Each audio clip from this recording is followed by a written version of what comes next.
Hello viewer, अस्सलाम वालेकुम। Welcome back another video. आज की जो वीडियो है ये पंजाब पुलिस कांस्टेबल के इंटरव्यू के हवाले से है। इसमें लेडी कांस्टेबल भी शामिल हैं और उसके अलावा ट्रैफिक असिस्टेंट भी शामिल हैं और ड्राइवर हजरात जो है वो भी शामिल हैं। आपसे किस तरह के सवालात इंटरव्यू में पूछे जाएंगे, आपने कपड़े किस तरह के पहन के जाना है, और उसके अलावा इंटरव्यू में अगर आप किसी वजह से नहीं जा सके, नहीं पहुंच सके, तो क्या आपका दोबारा जो है वो इंटरव्यू कंडक्ट किया जा सकता है। दूसरा जो बड़ा अहम सवाल है कि मेरिट किस तरह सेट होता है। और लास्ट पे हम बात करेंगे, बहुत ही ज़रूरी बात है कि क्या रिश्वत और सिफारिश का भर्ती से कोई तल्लुक है कि नहीं। सबसे पहले जो मेन सवाल है कि इंटरव्यू जो है वो आप इंटरव्यू देने जा रहे हैं, तो उसके लिए अगर आपके रिटन पेपर में नंबर अच्छे आए हैं तो यकीनन आपको इंटरव्यू में भी अच्छे नंबर मिल जाएंगे। कितने सवालात इंटरव्यू में पूछे जाएंगे? 3 से 4 सवाल जो हैं इंटरव्यू में पूछे जाते हैं।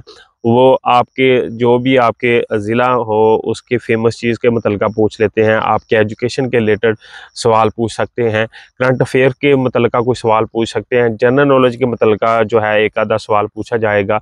और उसके अलावा आम रूटीन में इसका बेसिक मकसद जो है इंटरव्यू का वो ये है कि आपको इंटरव्यू में ज़रूर पहुंचना चाहिए हर सूरत में। और इसकी जो तीसरी बड़ी वजह होती है कि जो आपका इंटरव्यू होता है उसमें आप जो खसूसी तौर पे पंजाब पुलिस कांस्टेबल लेवल पे है ना आपका इंटरव्यू, तो इसमें जो मेन चीज़ है उसको आपने मद्देनज़र रखना है, वो है आपकी पर्सनैलिटी। मैंने देखा है जो इंटरव्यू में लड़के फेल होते हैं उसमें बेसिक जो चीज़ें होती हैं वो ये होती हैं कि अल्लाह ना करे जो आपके डिस्प्ले जिस बॉडी पार्ट्स हैं, जैसे कि आपके हाथ हुए, कान, नाक, आँख, ठीक है, इसमें कोई पैदाइशी कोई मसाइल होता है। मसलन कान की कान कोई है, आपका आधा कान है, या सामने वाला जो है दांत वगैरह आपका टूटा हुआ है, या होंठ वगैरह जो है आपका फटा हुआ है, या आँख वगैरह जो है उसमें कोई मसला है, तो इंटरव्यू से जो है आपको निकाला जा सकता है, आपके चाहे जितने भी नंबर हो। इस तरह पिछली भर्ती में हो चुका है, ठीक है। और यकीनन आप भी कुछ उस पे तो आपका कोई ज़ोर नहीं, इस पे आप कुछ नहीं कर सकते, ठीक है। उसके अलावा जो जब आपका रिटन पेपर हो जाए, आपके नंबर जितने भी आए हैं, ठीक है, उसके बाद जो है पिछली भर्ती में लड़के जो हैं फिर वही आम रूटीन में जिस तरह वो करते हैं, जैसे कि बाहर चले गए, मोटर वगैरह पे चले गए, गाड़ी वगैरह पे दूर जो है चले जाते हैं, फिर अपना ख्याल नहीं रखते, रोड एक्सीडेंट का शिकार हो जाते हैं, सेहत ख़राब उनकी हो जाती है। तो फिर इसके वजह से वो किसी भी वजह से वो इंटरव्यू में नहीं पहुंच सके, तो फिर वो उनको जो है वो निकाल दिया जाता है। आपका इंटरव्यू जो है दोबारा नहीं लिया जाएगा। आपको चाहिए कि जब आपके इंटरव्यू के दिन करीब आ रहे हैं तो ज़्यादा से ज़्यादा अपनी सेहत की जो है ख्याल रखना चाहिए। दूसरा ये है कि इंटरव्यू में पंजाब पुलिस कांस्टेबल की जो है हाइट भी हो जाती है, मेजरमेंट भी दोबारा कर लेते हैं। उनको कोई जो हल्का सा भी डाउट हो तो वो फौरी तौर पे आपकी मेजरमेंट जो है वो दोबारा कर लेंगे। उसके बाद आपका लिबास किस तरह होना चाहिए, ये बड़ा अहम सवाल होता है। हर किसी लड़के ने ये सवाल ज़रूर पूछना होता है, ठीक है। मेरा जो अपना और उसके अलावा जो भी लिबास आप पे सूटेबल है, ठीक है, जो इसमें आप खूबसूरत लगते हैं, चाहे वो लिबास है, उसके अलावा पेंट शर्ट है, या जीन्स हैं, या 3 पीस है, वो पहन के आप जाएं, ठीक है। उसमें आप कोई ऐसी चीज़ ना, अगर आप आम रूटीन में जो है क्लॉथ वगैरह जो है शलवार कमीज पहनते हैं, तो उस दिन 3 पीस पहन के जाएंगे तो आप खुद भी इतना कॉन्फिडेंस नहीं होगा, मसलन हेजिटेशन जी होती है, आपको भी पता है, ठीक है। तो फिर जब आप डिस्प्ले होंगे उधर जाके, तो फिर आपके पसीना आ रहा होगा, कपड़े जो है आपने जो भी अनकंफर्टेबल लिबास पहना होगा, तो उसकी वजह से आपको बहुत ज़्यादा हेजिटेशन होगी और आपके चेहरे से ही नज़र आ रहा होता है। और वहाँ पे जो बोर्ड आपका इंटरव्यू ले रहा होता है वो आपसे बहुत ज़्यादा सीनियर होते हैं, ठीक है। जैसे एसएसपी होते हैं, एसपी होता है, डीएसपी होते हैं, एसएचओ रैंक का भी होता है, ठीक है, इंस्पेक्टर भी एक आधा बैठा होता है। तो उनका बेसिक मकसद ही आपको जज करना होता है। सवाल जो है 300 से 400 सवाल पूछते हैं, लेकिन बेसिक मकसद आपको जज करना होता है कि क्या आप डिपार्टमेंट के लिए सूटेबल हैं कि नहीं। चाहे वो आपको इतना ही टाइम, मतलब वो जितने कैंडिडेट्स का इंटरव्यू कंडक्ट कर रहे होते हैं तो फिर इतना ही टाइम मिलता है, 1 मिनट 2 मिनट 3 मिनट ही एक कैंडिडेट को दिए जाते हैं।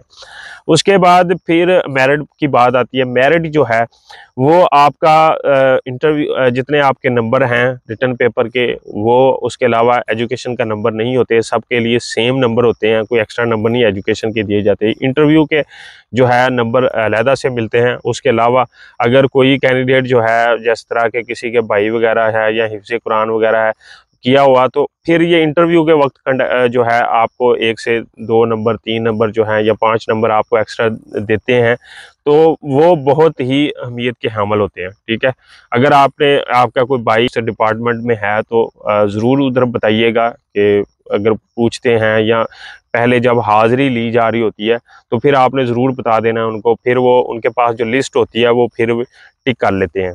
इसके अलावा जो बहुत ज़रूरी मैं बात आपके साथ करने वाला हूँ वो ये है कि भर्ती के प्रोसेस में आपने अभी तक देख लिया होगा, ठीक है, कि वीडियोस बन रही होती हैं। उसके अलावा और हर तरीके से आपको जो है उधर डीपीओ साहब भी मौजूद होते हैं, पूरा बोर्ड भी मौजूद होता है। किसी किस्म की कोई भर्ती के प्रोसेस में कोई लचक नहीं दी जा रही होती। ऑन मेरिट पे जो है जितना भी प्रोसेस चल रहा होता है वो चलेगा। इसमें अगर आप कोई सिफारिश कराना चाह रहे हैं या जिस तरह लड़के करते हैं, ठीक है, या किसी को आप पैसे देने की सोच रहे हैं या दे चुके हैं, उसका कोई फ़ायदा नहीं होगा आपको। ठीक है, क्योंकि ये भर्ती का प्रोसेस जो है 2014 से जो है बहुत ही शफाफ तरीके से हो रहा है। इसमें कोई कैंडिडेट्स को कोई भी सवाल करने की ज़रूरत ही नहीं है। ठीक है, कि इसमें आपने किसी की भी बातों में नहीं आना, किसी को आपने पैसे वगैरह नहीं देने। अगर दे रहे हैं तो आप यकीनन आपके साथ फ्रॉड ही होगा। उसका नेक्स्ट जो स्टेप ये होगा कि अगर ऑन मेरिट पे आप भर्ती हो जाएंगे, ठीक है, जिसको आपने पैसे दिए हुए, तो फिर वो कह देगा जी मैंने आपको भर्ती करवा दिया। अगर आप भर्ती नहीं होते, ठीक है, तो फिर वो कहेगा कि भाई मैं आपके पैसे जो है आपको वापस दे दूंगा। ठीक है, तो फिर वो आपको भी जलील करेगा, आपके घर वालों को भी जलील करेगा। इस तरह फिर वो मसाइल बनेंगे। तो इससे बेहतर है कि अभी आपके पास टाइम भी है।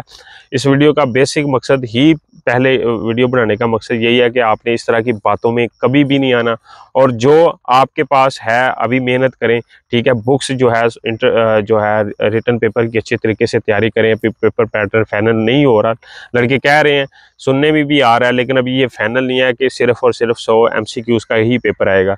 जब तक एजेंसी फाइनल नहीं होगी कभी भी नहीं पता चलेगा जी कौन सी जो है पेपर पैटर्न किस तरह का होगा। और लास्ट पे जो एक बहुत ज़रूरी चीज़ मैं आपके साथ बताना जा रहा हूँ वो ये है कि इंटरव्यू में आपने हमेशा जो है पहले जो है टाइम से तकरीबन घंटा पहले उधर पहुंच जाना है। ठीक है, उसका आपको बहुत फ़ायदा होगा। ये मत सोचिएगा यार मैं इतने बजे घर से निकलूँ या इतने बजे, जितना भी आप कंफर्टेबल हो वहाँ से पहले निकल जाएं, घंटा पे इधर चले जाएं। उधर जाएंगे आपको पता चलेगा जो है अटेंडेंस लेने वाला जो कांस्टेबल होगा या ASI जिसकी ड्यूटी लगाई गई होगी वो आपको ब्रीफ करेगा कि भाई आपका नाम, आपका ID कार्ड, आपके डॉक्यूमेंट्स सब चेक करेंगे। उसके अलावा और भी कुछ चीज़ें होती हैं कि किस लड़के ने किस तरह जाना है, लाइन वगैरह के लगाना, अटेंडेंस लगाना, तो उसके लिए एक्स्ट्रा टाइम चाहिए।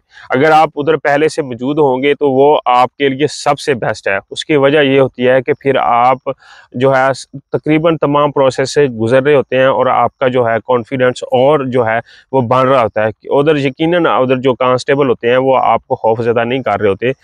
अलबत्ता आने वाले जो मराहल होते हैं, जैसे कि इंटरव्यू में जो है कमरा में आपने किस तरह दाखिल होना है, अंदर जाके किस तरह खड़े होना है या बैठना है, तो वो तरीके के मुतल्लिका सब बताएंगे। फिर उसके अलावा आपके डॉक्यूमेंट सामने रखे जाएंगे। ये सारी चीज़ें वो आपको बता रहे होते हैं। तो जब तक आपको ये चीज़ें समझ आ रही होती हैं, बता रहे होते हैं, तो उसकी वजह से आपके अंदर एक कॉन्फिडेंस जो है वो बिल्ट हो रहा है जी इधर कुछ भी नहीं है, नॉर्मल है, मैंने इजी होके जाना है। और जो लड़का लेट आएगा जिसे कोई पता नहीं होगा कि इसके आगे क्या प्रोसेस क्या होना है, मेरे साथ मुझसे कौन से सवाल पूछे जाने हैं, अटेंडेंस का इशू होगा, लेट आने पे जो ऑफिसर की जिसकी ड्यूटी लगाई होगी वो भी आपको साइड पे करेगा, जी आप ठहरें अभी मैं आपको जो है आपकी अटेंडेंस लेता हूँ, डॉक्यूमेंट्स जो है वो चेक करता हूँ। कोई डॉक्यूमेंट्स का इशू आ जाता है, कोई फोटो कापी, कोई ID कार्ड का इशू आता है, अगर आप टाइम से पहले उधर पहुंचे होंगे तो आप किसी दोस्त से भी हेल्प ले लेंगे। अगर आप लेट हुए तो फिर वो मसला बन जाएगा आपके लिए। ठीक है, तो इन चीज़ों का आपने ज़रूर मद्देनज़र रखना है। ठीक है,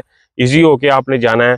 और जो चीज़ें मैंने आपको बताई हैं कि इंटरव्यू की तैयारी के हवाले से कोई इशू नहीं है, रिटन पेपर का मेन मसला है। आपने रिटन पेपर की अच्छी तैयारी करें, जितने ज़्यादा आप नंबर ले लेंगे ना, यकीन माने आपकी जॉब जो है वो कंफर्म हो जाएगी। चाहे आप डिस्ट्रिक्ट कांस्टेबल हैं, उस दूसरी चीज़ जो है ड्राइवर कांस्टेबल हैं या ट्रैफिक असिस्टेंट हैं, तो सेम सवाल आपसे पूछे जाएंगे, कोई बड़ा सवाल इसमें नहीं पूछा जाता। एक लास्ट पे चीज़ जो है वो मैं आपको बताना भूल गया था कि वो ये है कि अभी तक जो है किसी भी डिस्ट्रिक्ट को सीट्स का नहीं पता जी हमारे डिस्ट्रिक्ट को कितनी सीटें मिली हैं। उसका एक बाकायदा आईजी ऑफिस से, एक एस्टेब्लिशमेंट ब्रांच से जितनी आपके डिस्ट्रिक्ट के हिसाब से कुछ की मसल लाहौर की ज़्यादा सीटें आती हैं, गुजरांवाला की भी इस तरह ज़्यादा, मुल्तान की ज़्यादा, और जो छोटे ज़िले हैं जैसा कि खानेवाल हुआ, कसूर हुआ, शेखुपुरा हुआ, ननकाना हुआ, ये जो हाफिजाबाद हुआ, ये छोटे डिस्ट्रिक्ट होते हैं, इनको सीटें भी कम मिलती हैं। तो इस लिहाजा इसी से बेहतर है कि वेट कर लें। जब तक सीट्स डिस्ट्रीब्यूशन नहीं आती तब तक फाइनल नहीं होगा कि आपके डिस्ट्रिक्ट को कितनी सीटें मिली हैं। फिर अगर आपने एक से ज़्यादा सीटों पर अप्लाई किया हुआ है तो फिर जब सीट डिस्ट्रीब्यूशन आ जाएंगी तो फिर जब आपने तमाम मरहले जो हैं वो पास कर लिए होंगे तो यकीनन फिर आपको पता होगा यार मेरा जो है यहाँ पे बन रहा है, मेरिट में मेरा नाम आ रहा है, इसमें मेरे नंबर ज़्यादा हैं पेपर में भी, और यहाँ पे जो है सीटें भी ज़्यादा हैं। तो फिर आपने बयान हल्फी उसी हिसाब से देना है। तो उम्मीद है कि आज की वीडियो आप काफ़ी हेल्पफुल रही होगी। मिलते हैं नेक्स्ट अपडेट में, तब तक अपना खास ख्याल रखिएगा। अगर चैनल पर न्यू है तो चैनल को सब्सक्राइब कर लें।